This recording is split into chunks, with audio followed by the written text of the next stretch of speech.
নমস্কার বন্ধুরা, food lover চ্যানেলে সবাইকে স্বাগত জানাই। শীতকালে আমরা সবাই ছোট আলুর দম খেতে ভালোবাসি, তাই আজ আপনাদের সাথে ছোট আলুর দমের রেসিপি শেয়ার করব।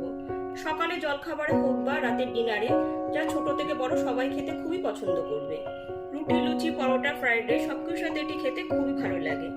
আমার চ্যানেলটা ভালো লাগলে বন্ধু বান্ধবের সাথে অবশ্যই শেয়ার করবেন। তাহলে চলুন ঝটপট রেসিপিটি দেখে নিই। ছোট আলুর দম বানাবার জন্য এখানে 1 কেজি পরিমাণ ছোট আলু নিয়েছি। আলুতে যেহেতু ধুলো ময়লা থাকে, ওই জন্য আলুটাকে খুব ভালো করে পরিষ্কার করে জলে ধুয়ে নিয়েছি। এরপর প্রেসার কুকারে 3টে সিটি দিয়ে নেব। গ্যাসের উপর একটা প্রেসার কুকার বসিয়ে আলুগুলো যাতে ডুবে থাকে সেই রকম পর্যাপ্ত পরিমাণে জলটা দিয়ে দিয়েছি।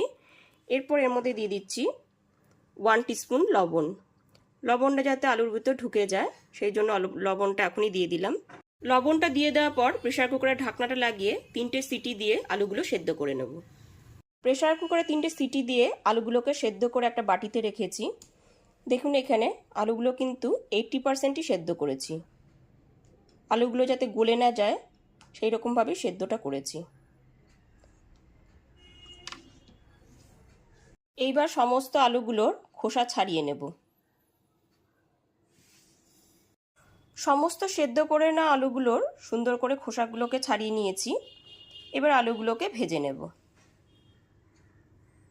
সেদ্ধ করে না আলুগুলোর খোসাগুলো ছাড়িয়ে এতে দিয়ে দিয়েছি 1 টিস্পুন লবণ আর 1 টিস্পুন হলুদ গুঁড়ো। তারপর খুব ভালো করে মেখে নিয়েছি। এবার আলুগুলোকে ভেজে নেব। গ্যাসের উপর একটা কড়াই বসিয়ে এতে দিয়ে দিয়েছি 3 টেবিল চামচ সর্ষের তেল। রান্নাটা সর্ষের তেলে করলে খুবই ভালো হয়। এবার আলুগুলোকে দিয়ে দিচ্ছি। সমস্ত আলুগুলো দেওয়ার পর 3 থেকে 4 মিনিট উল্টে পাল্টে খুব ভালো করে ভেজে নেব।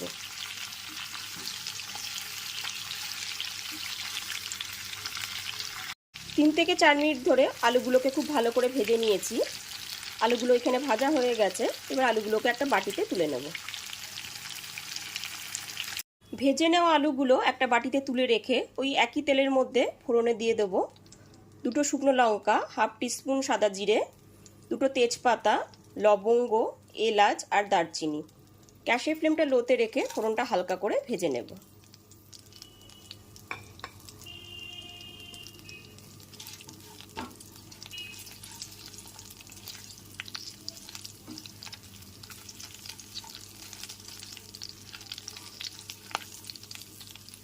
ফোড়নটা হালকা করে ভেজে নেওয়ার পর ফোড়নটা থেকে যখন খুব সুন্দর একটা গন্ধ উঠবে তখন এর মধ্যে 2টো মিডিয়াম সাইজের কুচনো পেঁয়াজ দিয়ে দিলাম।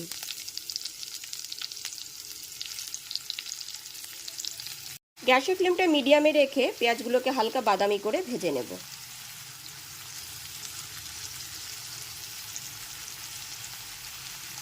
পেঁয়াজটা একটা খুব সুন্দর সোনালী কালার চলে এসেছে। এরপর এর মধ্যে দিয়ে দেব আদা, রসুন, কাঁচা লঙ্কার পেস্ট। এখানে আমি 1.5 ইঞ্চ আদা, 4টে কাঁচা লঙ্কা আর 5টা থেকে 6টা রসুনের কোয়া একসাথে পেস্ট করে নিয়েছি, সেটা দিয়ে দিলাম। 2 থেকে 3 মিনিট ধরে আদা, রসুন, কাঁচা লঙ্কার পেস্টটা পেঁয়াজের সাথে খুব ভালো মতো একবার কষিয়ে নেব। আদা রসুন বাটাটা খুব ভালো মতো এখানে কষানো হয়ে গেছে। আদা রসুনটা থেকে কাঁচা গন্ধ চলে গেছে। এরপর এর মধ্যে 2টো মিডিয়াম সাইজের টমেটোকে বেটে নিয়েছি, সেটা দিয়ে দিচ্ছি। টমেটোর বাটাটা দেওয়ার পর আদা রসুন বাটার সাথে খুব ভালো মতো একবার কষিয়ে নিতে হবে।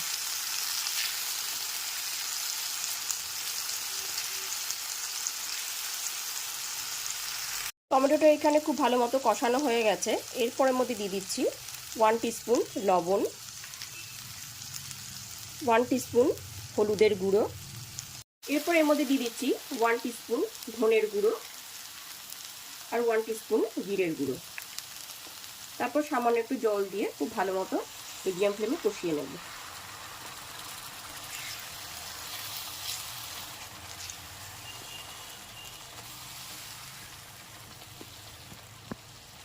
এরপর এর মধ্যে দিয়ে দিচ্ছি 1 টিস্পুন কাশ্মীরি লঙ্কার গুঁড়ো। কাশ্মীরি লঙ্কার গুঁড়োটা দিলে পরে রঙটা খুবই ভালো আসবে। এরপর এর মধ্যে দিয়ে দিচ্ছি 1/2 টিস্পুন চিনি। চিনিটা দিলে স্বাদটা খুব ভালো মতো ব্যালেন্স হবে। সমস্ত গুঁড়ো মশলা এখানে দেওয়া হয়ে গেছে। এবার খুব ভালো মতো গ্যাসের ফ্লেমটা মিডিয়ামে রেখে 3 থেকে 4 মিনিট ধরে মশলাটাকে কষিয়ে নিতে হবে।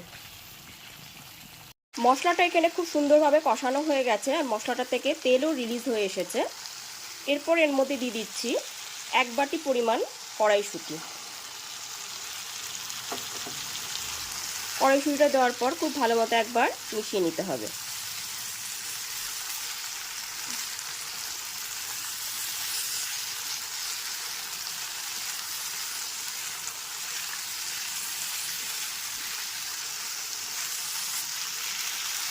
কড়াইশুঁটিটা দেওয়ার পর 3 থেকে 4 মিনিট খুব ভালো মতো একবার নাড়াচাড়া করে নিয়েছি।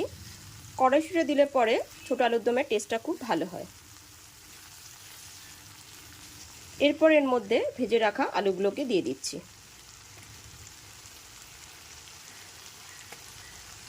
ভেজে রাখা আলুগুলো দেওয়ার পর খুব ভালো মতো একবার মিশিয়ে নিয়ে 3 থেকে 4 মিনিট ধরে গ্যাসের ফ্লেমটা মিডিয়ামে রেখে কষিয়ে নিতে হবে। গ্যাসের ফ্লেমটা মিডিয়ামে রেখে বেশ কিছুক্ষণ ধরে আলুটা খুব ভালো মতো কষানো হয়ে গেছে। এরপর এর মধ্যে দিয়ে দিচ্ছি 1/2 বাটি পরিমাণ গরম জল।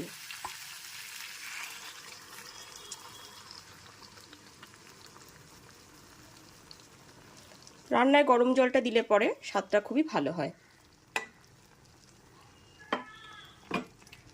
আমি এখানে 1/2 বাটি পরিমাণ গরম জল দিয়েছি, তবে আপনারা যতটা পরিমাণ গ্রেভি রাখতে পছন্দ করেন ঠিক ততটা পরিমাণই গরম জলের ব্যবহার করবেন। এরপর এর মধ্যে দিয়ে দিচ্ছি স্বাদমতো লবণ। লবণটা দিয়ে খুব ভালো মতো একবার মিশিয়ে নিতে হবে।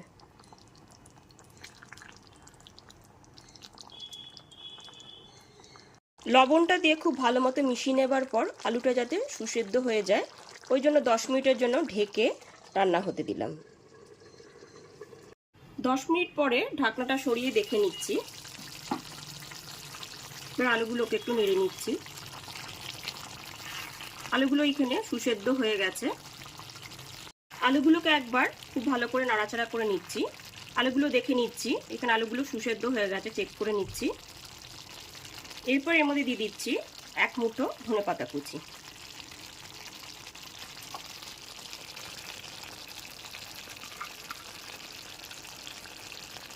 ধনেপাতা কুচিটা দেওয়ার পর খুব ভালো মতো একবার মিশিয়ে নিতে হবে। ধনেপাতা কুচিটা দেওয়ার পর 1/2 টিস্পুন গরম মশলা গুঁড়ো দিয়ে দিলাম। গরম মশলা গুঁড়োটা দেওয়ার পর খুব ভালো মতো একবার মিশিয়ে নিতে হবে।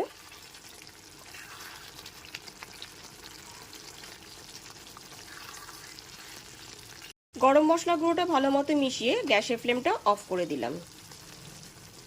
এরপর 3 থেকে 4 মিনিট স্ট্যান্ডিং টাইমে ঢেকে রেখে দিলাম। এইবার একদমই ফাইনালি রেডি হয়ে গেছে ঝাল ঝাল ছোট আলুর দম, যার লুচি, রুটি, পরোটা, ফ্রাইড রাইস সব কিছুর সাথে খেতে খুবই ভালো লাগবে। তাহলে চলুন পরিবেশন করে ফেলি। আমার এই রেসিপিটি ভালো লাগলে অবশ্যই একটি লাইক করবেন আর কমেন্ট করে জানান যে রেসিপিটি আপনাদের কাছে কেমন লাগলো। আর আমার চ্যানেলটা এখনো যারা সাবস্ক্রাইব করেননি তারা প্লিজ সাবস্ক্রাইব করুন আর বেল আইকনটা প্রেস করে দিন, তাহলে সমস্ত ভিডিও নোটিফিকেশন সবার আগে আপনার কাছেই পৌঁছে যাবে। আজ তাহলে এই পর্যন্তই, আবার হাজির হয়ে যাব নতুন করে রেসিপি নিয়ে। সবাই খুব ভালো থাকবেন, সুস্থ থাকবেন, ধন্যবাদ।